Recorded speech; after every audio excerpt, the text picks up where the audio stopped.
Eamon Khan here for Seconds Out with much talked about heavyweight talent Moses Itauma ahead of his outing tomorrow night. 8 rounders you're moving into now. You happy with that movement? Happy with that progress? 100%. It's a step in the right direction. Step in the right direction indeed. Are you still struggling for opponents though? Yeah, it's not my problem though. It's something obviously I'm a consequence of, but that's none of my business. Obviously, it's down to my manager, Francis Warren and Frank Warren, our promoter, to obviously sort out. I just get in there and do the fighting. No, but when you hear like, oh, this person's turned it down, that person turned it down, like, do you just laugh about it? What do you think about it? Man, I'm not bothered because if I was in their shoes, I wouldn't fight me either.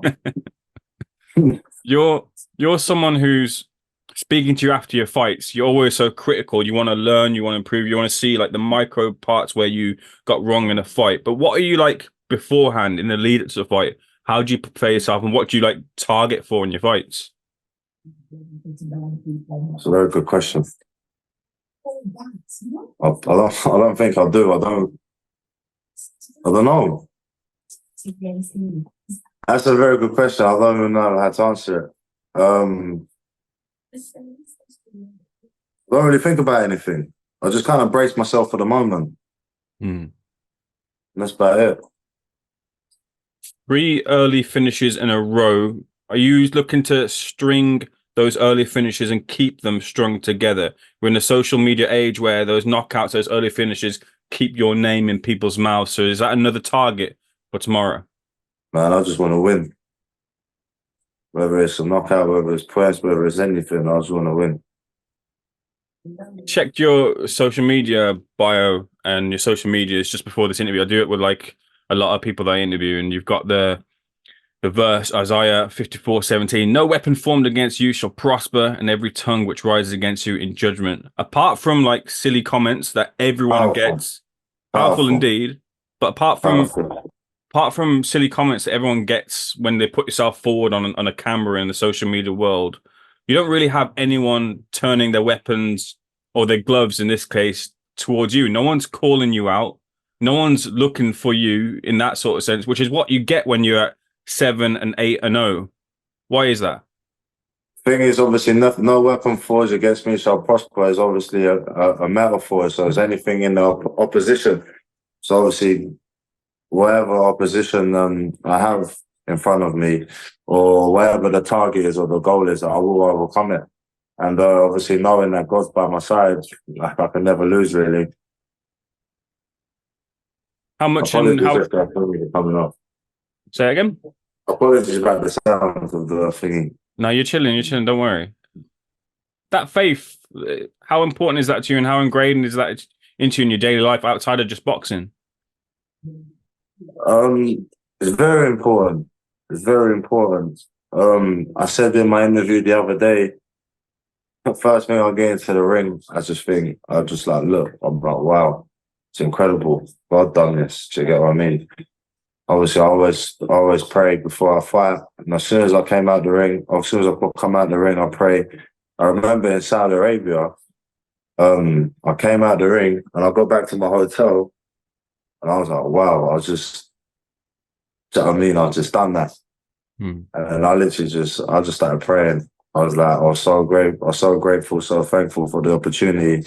Obviously, I brought myself to this position, but it wouldn't have been possible without God. So yeah, I was so grateful, so happy, so blessed. And even to just come out the ring alive. But there's many fighters that gone into the ring and then didn't come out alive or came out with lifetime injuries. So man, I'm happy.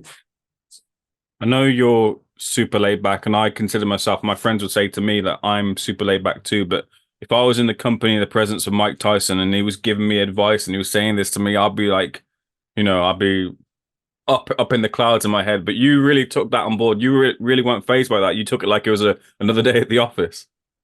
No, but you know what it was? I wasn't growing up. I wasn't really a big Mike Tyson fan. Like, I was more like I like AJ, Anthony Joshua, Tyson Fury. I was more them type of person. And then back in the old heavyweights, the one that I liked most was George Foreman. Mm. Like when obviously it was obviously nice meeting the great, meeting a great of the sport. But no, he wasn't really one of like my idol, say idols. Like one of the peoples I looked up to. We had very, very, very different lives, and yeah, I wasn't really starstruck by it. If I'll be honest, Would you be if it was George? yeah, I think so. I can't like. I just know it's just his style of boxing. Like I'm taking my hat off to him. He's a very, very good fighter, one of the greats in the sports. Um,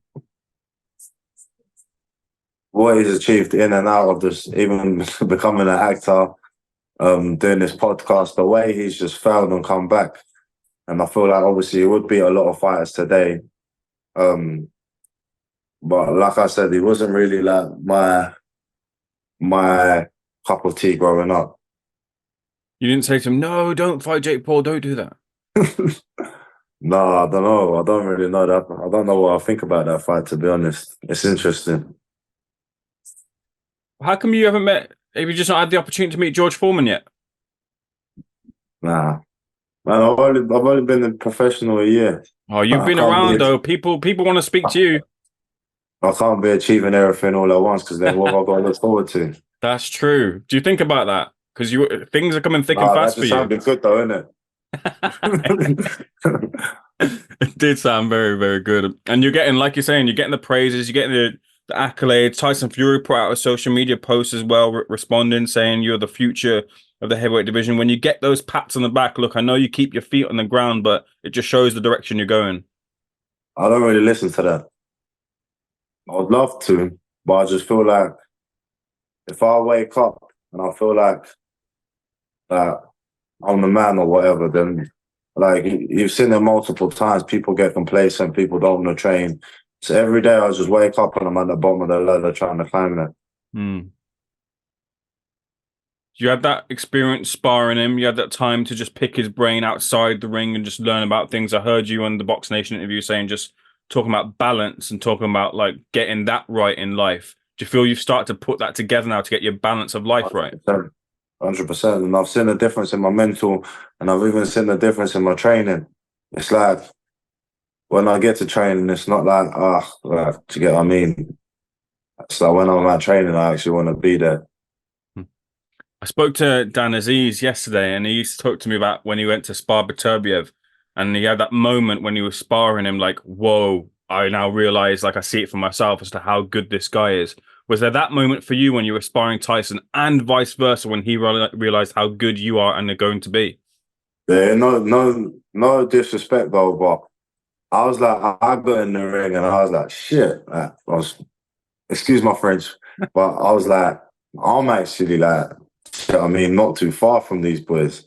Hmm. Like I'm literally right up the back, whatever the saying is. Yeah, I'm like, yeah, I'm right behind these lot. I'm not even that far. Like, obviously, I feel like Tyson Fury is one, like, he is a great, or soon to be anyway, one of the best of this era. And sparring, and I'm just like, obviously, it was very, very, very unique fighter. But I was like, man, I'm decent at this boxing thing, you know. Was there anything he did that you hadn't seen before from the countless sparring that you Yeah, had? man. Yeah, landed 3 jabs on me, just that.